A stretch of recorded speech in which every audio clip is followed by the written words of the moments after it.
Pow wow. Ice. Ice man.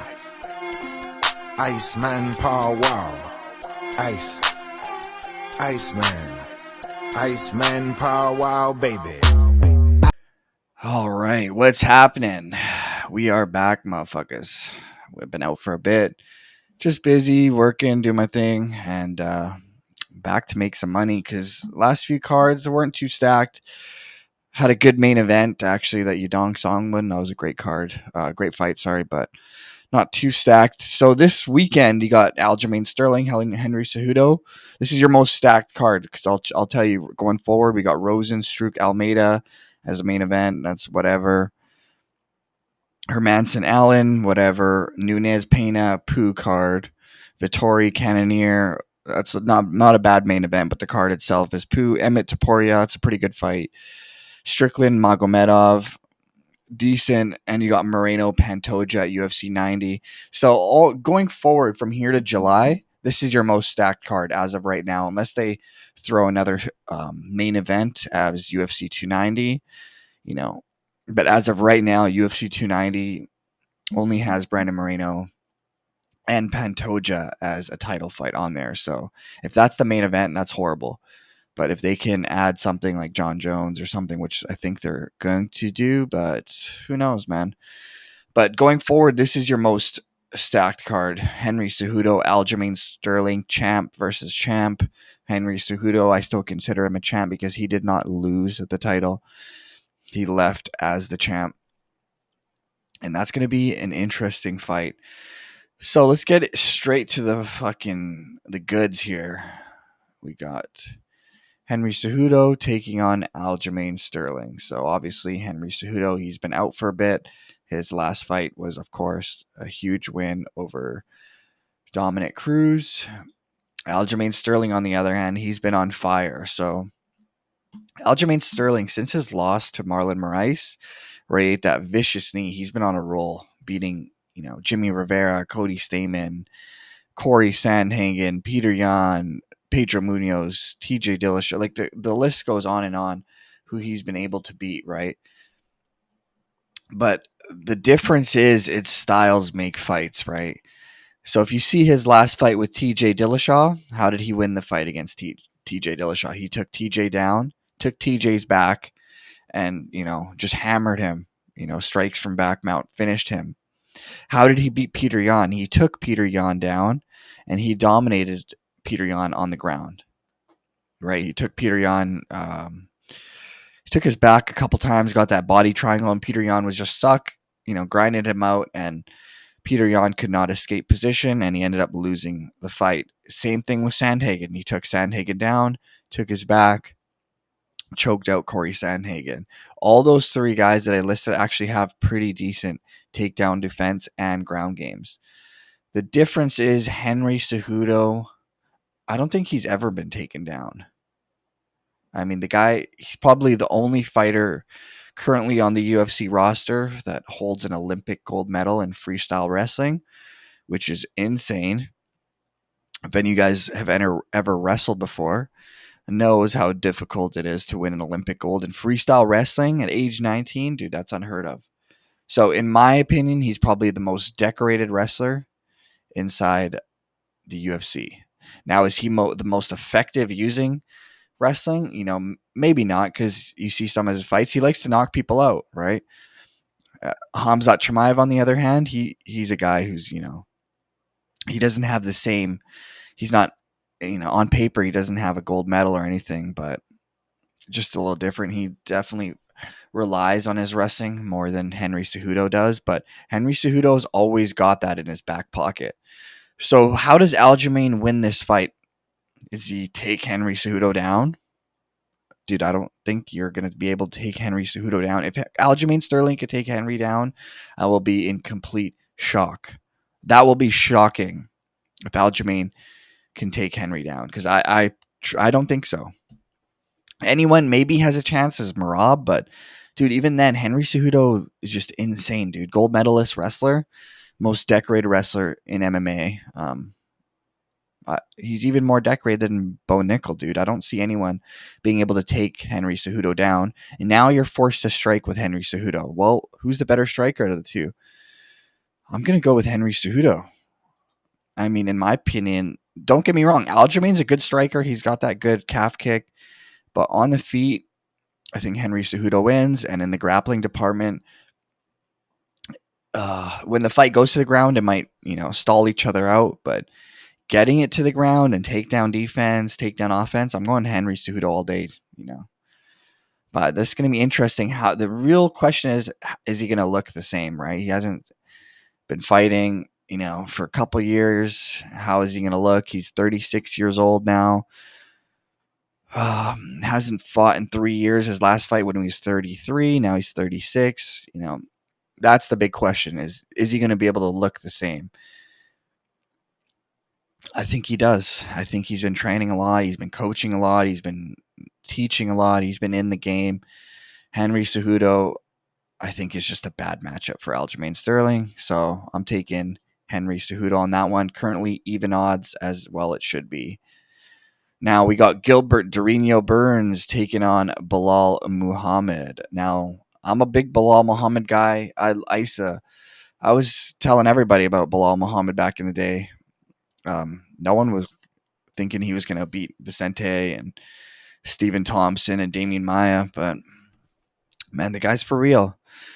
So take a look here. Gilbert Burns, right? His last loss to Khamzat Chimaev. No shame losing to Chimaev, who's probably now at middleweight. And before that, he lost to Usman, who is the champ. And he's just coming off a recent victory over Jorge Masvidal, completely dominated Jorge Masvidal.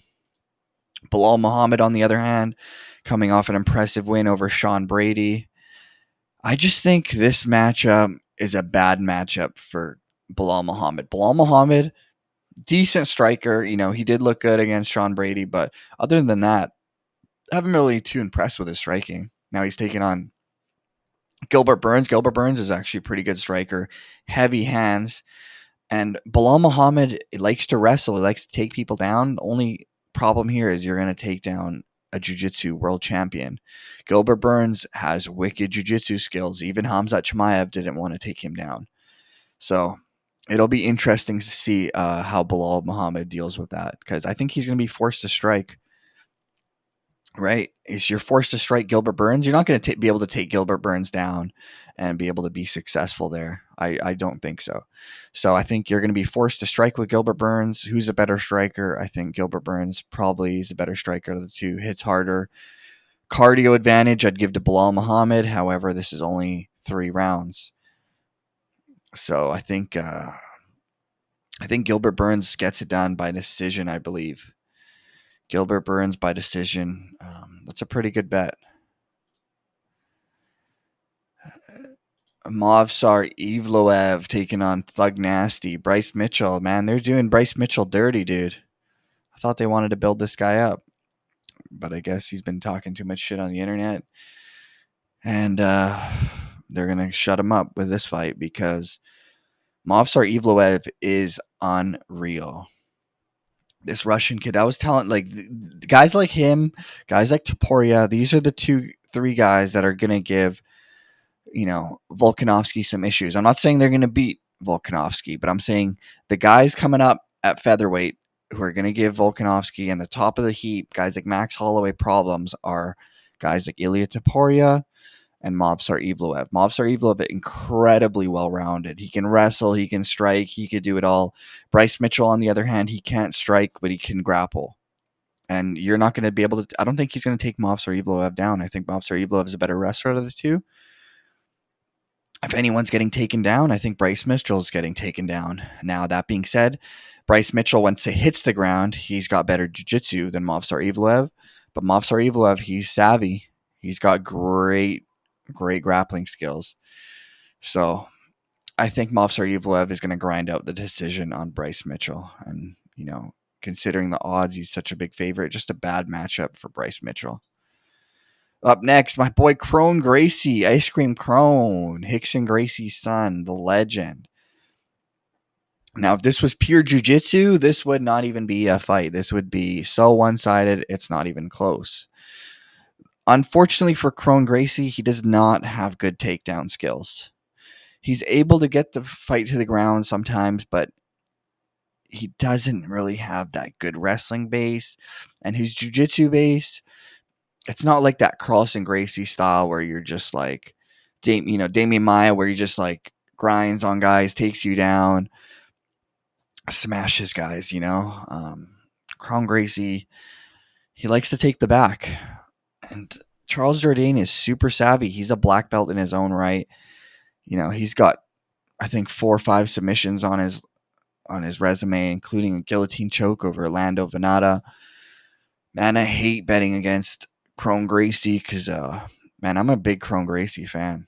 Since he was competing in the jiu-jitsu days, he's fought guys like Gilbert Burns and Gary Tonin, just the who's who in Brazilian jiu-jitsu, world champion. However, MMA, against his fight against Cub Swanson, he looked so bad. His striking was so bad. It looked like he was fighting in the 90s, right? He looked like Royce Gracie stand up. It was pretty brutal. But that being said, if this fight anywhere comes close to hitting the ground, Kron Gracie is going to smash Charles Jourdain.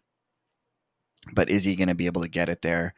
I don't know. I'm staying away from this one because this fight could go either way. Is Kron Gracie, he took time off, right? He's been off for 4 years. So in those last 4 years where you lost to Cub Swanson, I'm assuming you've really stepped up your striking, right? His ground game's already phenomenal. So the only thing he really needs to work on is his striking. Did he do that in the last 4 years? I really hope so. Because he might go in there and he might look like a completely different striker. And if that's the case, I'm going Kron Gracie all day. I just don't know. I haven't seen too much of him, right? So in 4 years, you can really develop your striking skills, especially at the professional level when you got all the coaches and everything that Kron Gracie has. But it's going to be interesting. This is the fight where I'm super looking forward to because I love Kron Gracie. All right, we got the Doberman. Drew Dober takes on Matt Frevola. Drew Dober is just a monster right now. Just a monster. He's on a, vicious finish streak over Terrence McKinney, Rafael Alves, Bobby Green, finished all those guys. The only last fight where he looked bad was against Islam Makhachev. No shame losing to Islam Makhachev. So Matt Frevola, not bad, good wrestler himself. He honestly just came off a vicious loss to Terrence McKinney a couple of years ago, and Drew Dober just viciously knocked out Terrence McKinney. But he's got a win over Jalen Turner, which is pretty impressive. But I think Drew Dober is just too much for him. Too much, too soon, too much experience. Doberman, I think he's on fire right now, and I think I'm going all in on the Doberman. If you parlay Drew Dober with like a Khaos Williams, that's a great bet right there. That's double your money. Kennedy Nzechukwu takes on Devin Clark. Yeah, this is I'll go with Kennedy Nzechukwu on this one, but Devin Clark, he's 50-50, he's on or off, I don't know. Right, his last 4 fights, he's 2-2. He's 50-50 in my opinion. His last 6, he's 3-3. I just don't know. Devin Clark, he's on some days, he's off other days, but I'll slightly lean towards Kennedy Nzechukwu on that one. Khaos Williams takes on Rolando Bedoya. I'm going easily Khaos Williams. I think Khaos Williams hits hard for welterweight. And, his fight against Randy Brown, he lost a split decision, but it was a close one. Even against Michel Pereira, he's not losing. He's not getting smoked. These are all decision losses. He's not getting finished. But the guy he's fighting is 14-1. Pretty impressive record. The machine, Rolando Boya, is fighting out of Peru. Not many fighters coming out of Peru. So he's also able to sort of stack his resume fighting out of, Peru because they don't really have too many big names there. And, the competition, I'm assuming, is not the same as over here in North America. But yeah, I think Khaos Williams should easily get that done. I think probably even by knockout, I can see him knocking out Rolando there. So this is actually Marina Rodriguez fighting on the prelims. She was just actually main eventing Mackenzie Dern not too long ago, but that's a big drop off. But I think Marina should get that done against Verna. But I don't really bet female MMA; just doesn't work out too well for me. This fight right here, Phil Hawes versus Ikram Aliskerov. So I've been talking about this guy, Ikram Aliskerov. He's the real deal Sambo world champ fighting out of Dagestan, Russia. His only loss was to Khamzat Chimaev. Now, that fight with Khamzat Chimaev, actually, he lost in the first round, but there were some things I took out of there which actually impressed me, including the grappling. Khamzat Chimaev could not take Ikram. It was at a hard time trying to get this fight to the ground. That shows you how good Ikram Aliskerov's grappling is. His grappling is really insane, and he's just on a roll right now. I think he's gonna smash Phil Hawes. Phil Hawes is really good too. He's a really good wrestler. His chin's sort of gone. He's been getting knocked. He got knocked out, a couple times. Chris Curtis knocked him out. Roman Dolidze knocked him out.